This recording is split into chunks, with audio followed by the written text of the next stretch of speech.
Les prémonitions. L'ultime vision. Camille fixait son reflet dans le miroir de sa salle de bain, ses mains tremblantes, agrippées au lavabo. Son double lui souriait avec une lueur malsaine dans les yeux. « Tu ne peux pas nous séparer », murmurait le reflet. « Nous sommes la même personne. » Chaque vision qu'elle avait eue depuis l'enfance n'était pas un avertissement pour sauver les autres.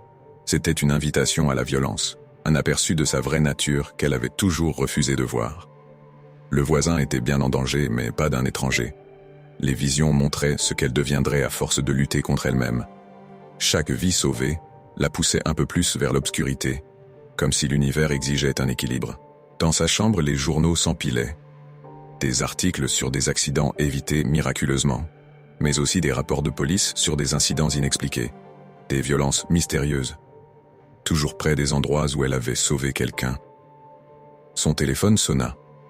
Le voisin l'invitait à dîner pour la remercier de l'avoir aidé la semaine dernière. Elle regarda l'heure, la même que dans sa vision. La cuisine, le couteau, tout s'alignait. Camille comprit enfin.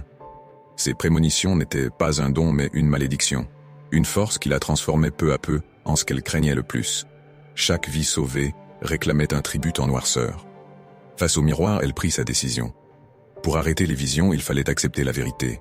Elle n'était pas l'héroïne de cette histoire. Elle en était le monstre. Le soir même, chez son voisin, quand elle vit le couteau sur le plan de travail, elle ne lutta pas. Parfois, la seule façon d'échapper à son destin est de l'embrasser complètement. Les visions s'arrêtèrent cette nuit-là. Camille aussi.